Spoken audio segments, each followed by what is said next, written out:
Hello, everyone. Yeah, so I'm going to present this work, Chai, Command Hijacking of Embodied AI, which was presented at HTML in 2026, a couple of weeks ago. This work was made with between the University of California here in Santa Cruz and Johns Hopkins University. So in this slide, there is one important concept that we need to understand before, which is basically what is embodied AI. And so embodied AI is the integration of these artificial intelligence algorithms into physical systems. So it's basically kind of giving some embodiment to these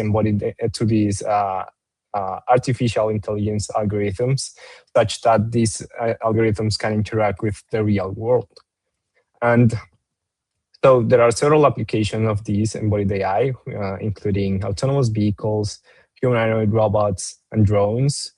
And in particular, we have seen a lot of advances in this area with the introduction of large language models, and in particular for our work, for the introduction of large vision language models. And this integration between these models and physical systems, which creates embodied AI, generate like several advantages, which include complex understanding. It helps handling out of distribution scenarios, and also it helps providing the physical systems with common sense reasoning. And now the next question is, how do we integrate LVLMs or these AI agents into physical systems? So in order to have these advantages, of course. And so we have the physical system, which is in this example is a drone, and then we have the embodied AI agent, which is LVLM. And this LVLM receives a prompt, which has some task.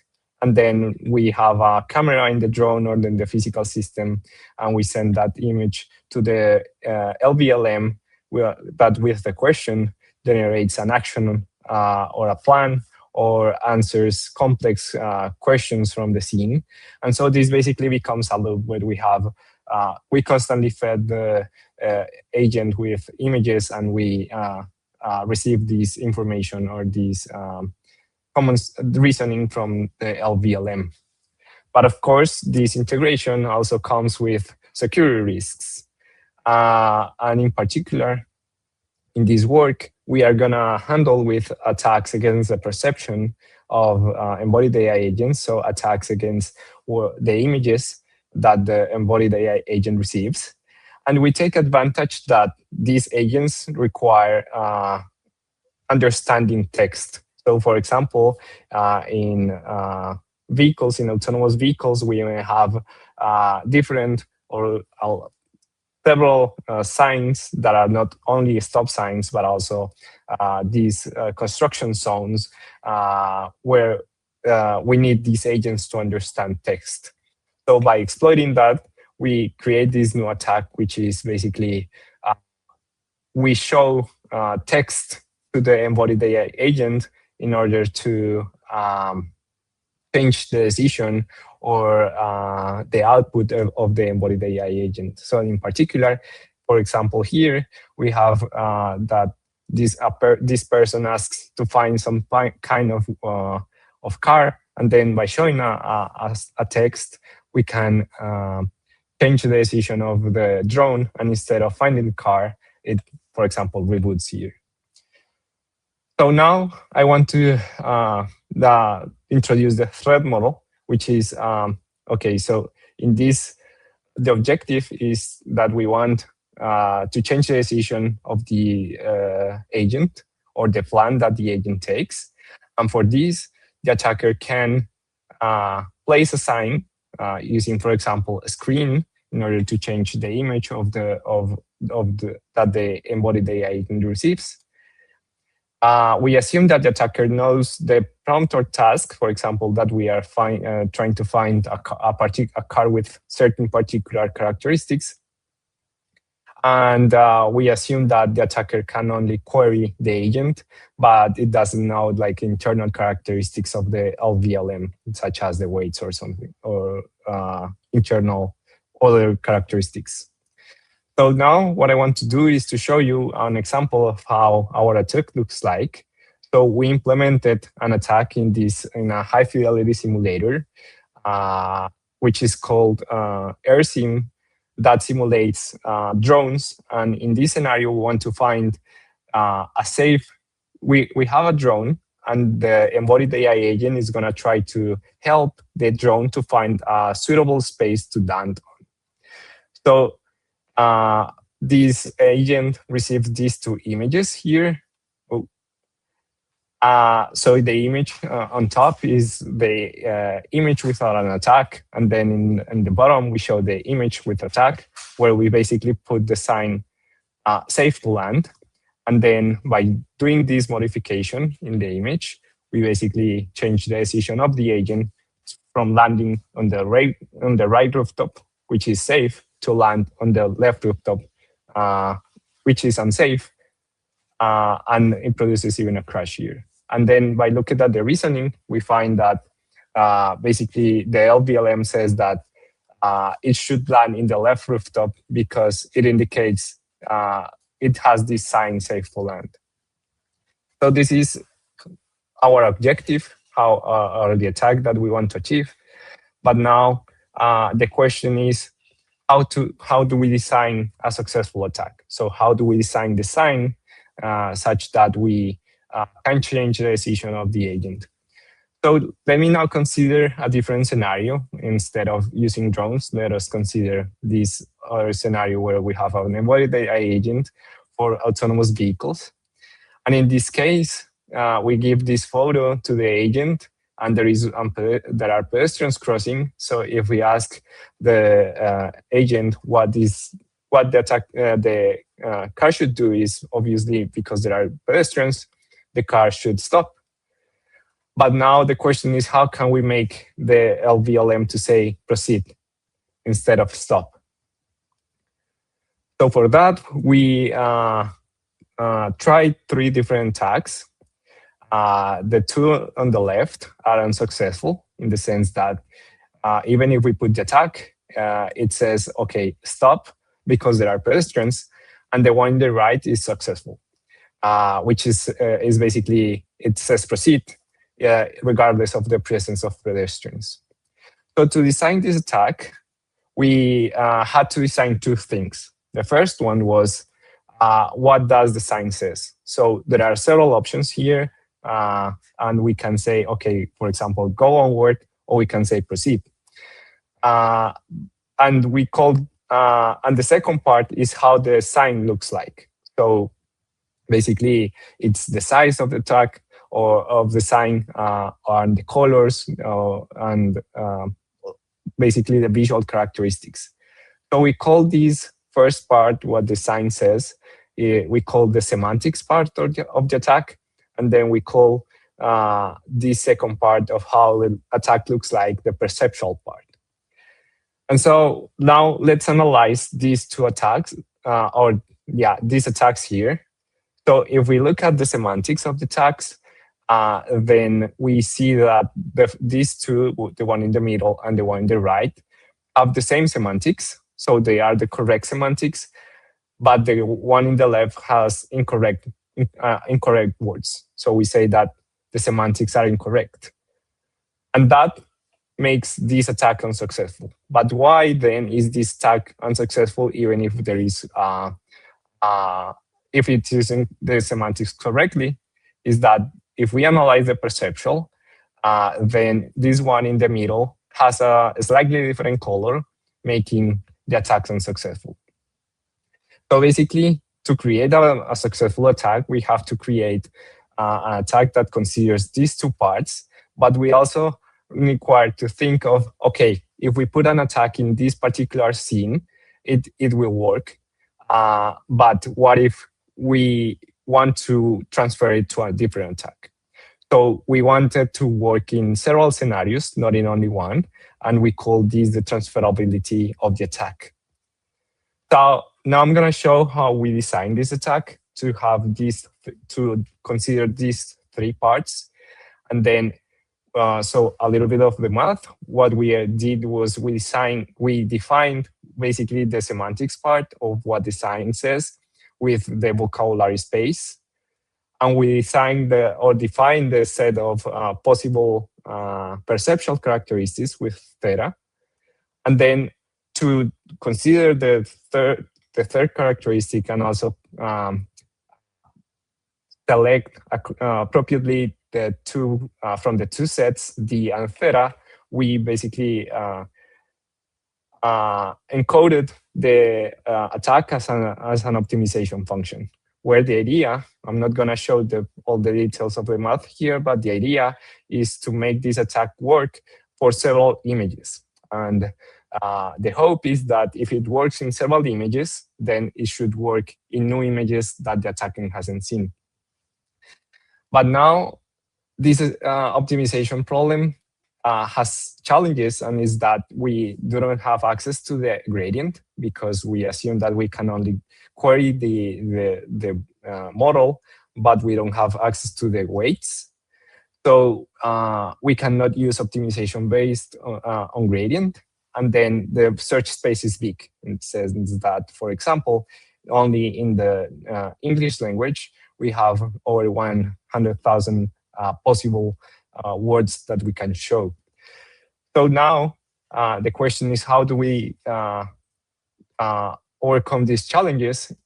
So in the way that we did it in Chai was, first, we took this two-steps approach, in which in the first step, we reduced the size of the dictionary. So basically, we create a subset D, which has all the possible, or that has the possible words that may potentially change the decision of the LVLM.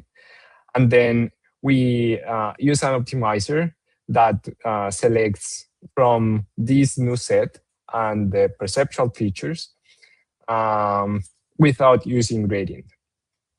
So for the first step, we use an LLM and ask to this LLM for all the possible words that we can show. And then once we have this new dictionary, we create, we use a global optimizer to jointly select the optimal perceptual characteristics and also the semantics characteristics, which was what we wanted. So this is basically a pipeline of Chai. And now what I'm going to show you is the results. So in the evaluation setup, we use three applications. First is the landing scenario. That is the one that I presented before, where the idea is to make the drone to land in an unsafe space. Then we attacked we use this another agent for autonomous vehicles, where which is called DriveLM, where it creates several questions, and our idea that several questions of the image and the scenario that we have, and the idea is to ask for an action, and we want to change the action, for example, from stop to proceed. And then finally, we attack this other agent, which is CloudTrack, where the idea is that we have a drone that is flying and has camera feed to find objects with described in natural language. And in particular, the idea is to find a police car, and we want to put a message on top of a civilian car to say, oh yeah, that's a police car, even if it's a civilian car. We use two VLMs, which is GPT-4o and InterVL 2.5, 8 billions. And the idea of these two LVLMs is to have one open source and one proprietary LVLM. We use two datasets, which we call known images and the transferability images. And the idea is that we create the attack with the known images, and then we test the attack in the transferability images. And the hope is that, and as I'm going to show, is that this attack still works. And then as metrics, we use the attack success rate, which it depending on each scenario changes. So here is making the drone land in the safe place. Here is changing the decision, and here is marking a car as a police car. So these are the results. Here we create the attack in the known images, and we deploy it on the transferability images. Here we have the no attack scenario, and we consider the attack success rate in that scenario because there are occasions scenarios where LVLMs may have errors and say that, for example, there is a police car even if there is no police car in the scene. But still, if we look at the results, we see that we can change, for example, from 0% here to 91%. So basically 91% of the photos that we show, the cloud track says, okay, yeah, there is a police car. And yeah, we have this similar behavior in these other applications. We also applied Chai in a real world implementation. So we used an agent similar to DriveLM, and how we did it was we first took several photos without the attack.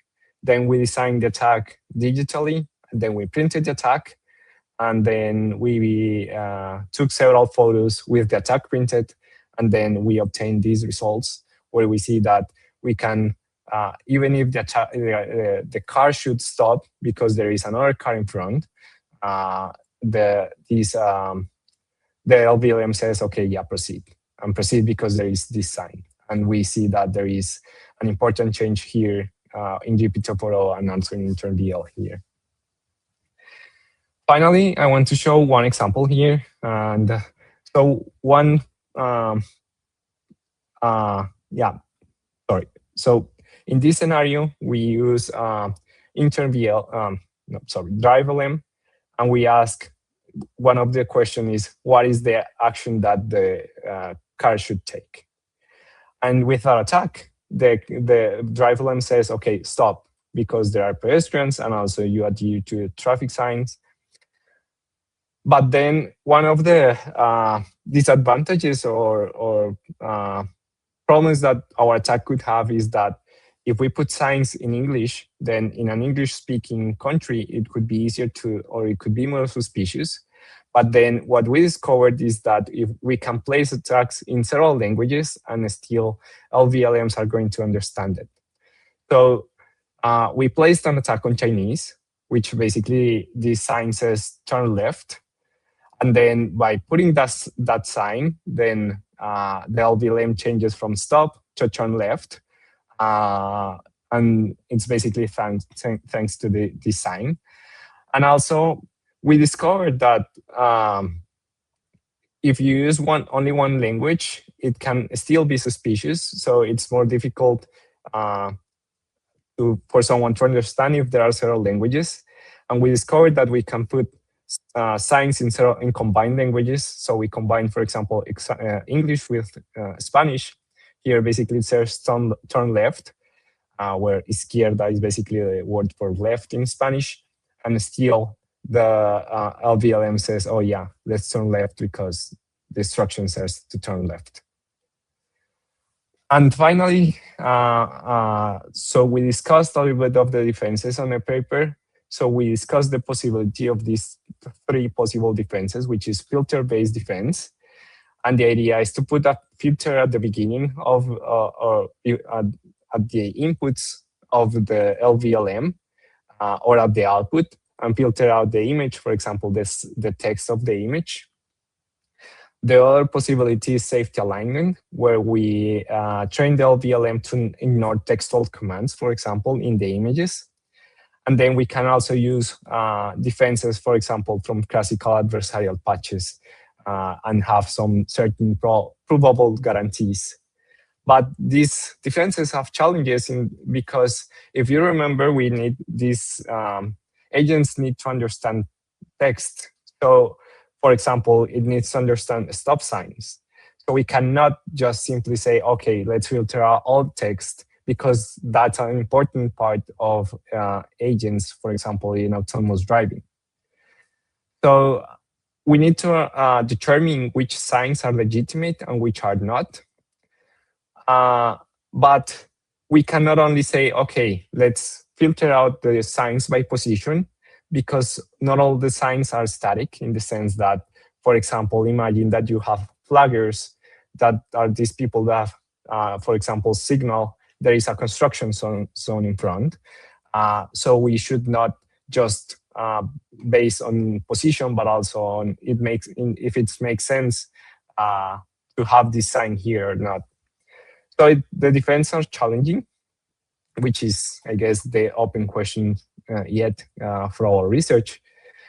But yeah, so I'm going to show the conclusions at the end. So we presented this attack Chai, which is a physically viable attack to inject commands to embody the AI agents. And we presented that this attack have attack success rate of even of 92%. We demonstrated that the agents prioritize textual cues over safety considerations. And we also discussed defenses and showed that, or discussed that it is not sufficient to put just a filter to filter out the textual commands, but we need to understand the context of these signs, and then that also these extends to other modalities where we cannot just say, okay, this sensor measurement doesn't make sense. We need to understand, based on the context, if how we handle this information that we have from several sensors. So yeah, this is the end of the presentation.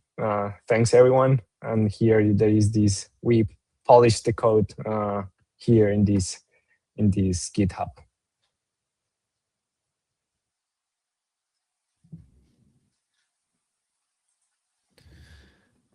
Excellent presentation, Louise. Thank you very much. It's actually very intriguing. I haven't seen attacks on IoT related devices, especially for the red teaming aspect.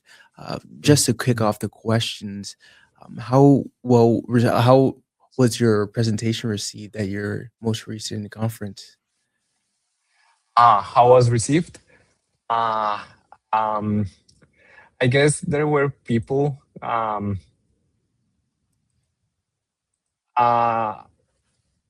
So one question several people had was this idea of why you just don't filter out the text, right? And I guess that the reason is that these agents need to understand text. So that was one question that several people have. So I got several people that approached me, and I guess that one of the reasons one person told me they found the presentation interesting is this idea that we showed the physical consequences of these attacks in the real world, right? Because I guess that's a difference between, or that's the importance here when we have embodied AI agents and in general physical agents, which is that the attacks have consequences on the real world. So yeah. Very nice, interesting. We do have a question from Jonathan. He asks that Chai uses optimization to find the right words and appearance to make an attack successful. How does the optimization work? Okay, so I didn't present it here because it has some mathematical load here, and I didn't want to present a lot of that here. But